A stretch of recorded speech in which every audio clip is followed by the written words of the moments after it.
السلام علیکم ورحمۃ اللہ وبرکاتہ نحمده ونصلي على رسوله الكريم وعلى آله وصحبه أجمعين ومن تبعهم بإحسان إلى يوم الدين أما بعد قال الله سبحانه وتعالى في القرآن المجيد والفرقان الحميد فأعوذ بالله من الشيطان الرجيم بسم الله الرحمن الرحيم ولا تهنوا ولا تحزنوا وأنتم الأعلون إن كنتم مؤمنين.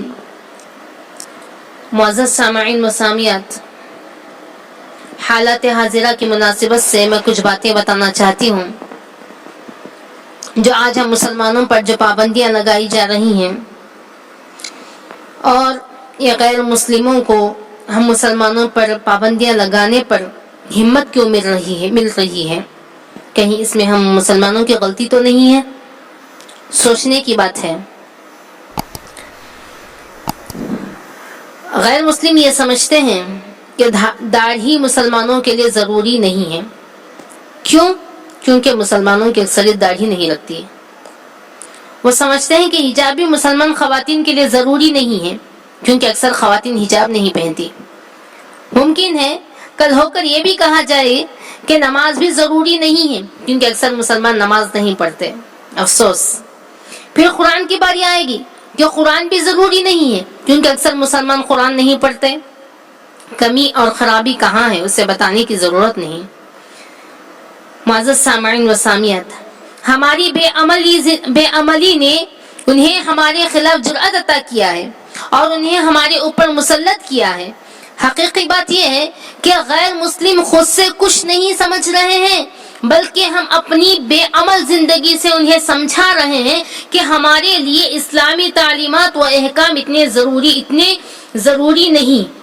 یہی وجہ ہے کہ اسلامی تعلیمات پر عمل کرنے کی آزادی چھینی جا رہی ہے. کیوں؟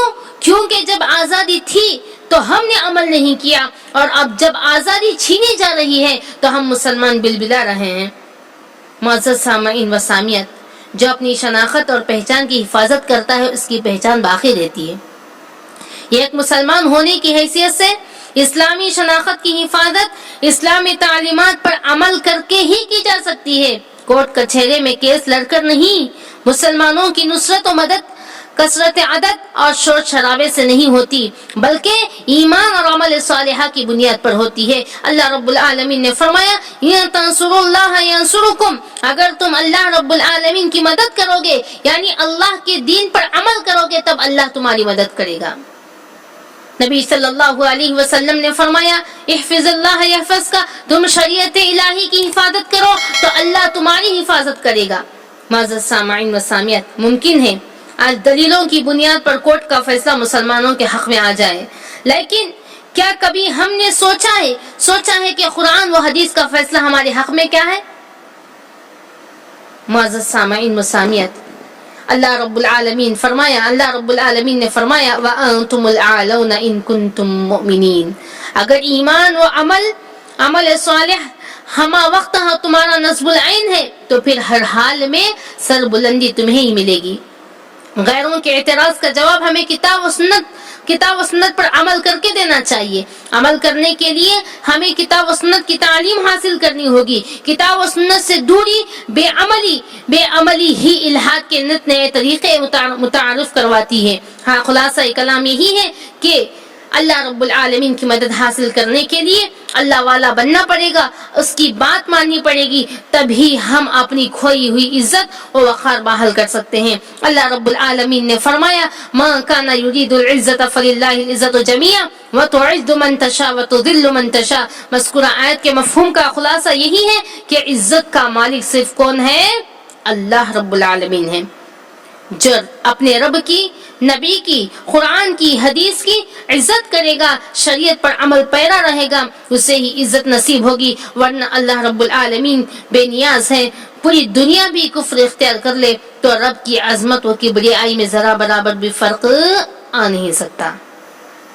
اس لیے علماء اکرام کی ذمہ داری ہے کہ لوگوں کو صحیح عقیدے سے روشناس کرائیں، کتاب و سنت پر عمل کرنے کی دعوت دیں، لوگوں کو اللہ سے، اللہ کے گھر سے، اللہ کی کتاب سے، نبی صلی اللہ علیہ وسلم سے اور نبی صلی اللہ علیہ وسلم کی سنتوں سے جوڑیں تاکہ سرخروئی حاصل ہو. اللہ رب العالمین کی مدد نازل ہو۔ اللہ رب العالمین سے دعا ہے یہ بے عملی کیا ہے؟ ایک بیماری ہے، اس کا علاج ہمیں کتاب و سنت کو تھامنا ہے، کتاب و سنت پر عمل کرنا ہے۔ وآخر دعوانا ان الحمد للہ رب العالمین والسلام علیکم ورحمۃ اللہ وبرکاتہ۔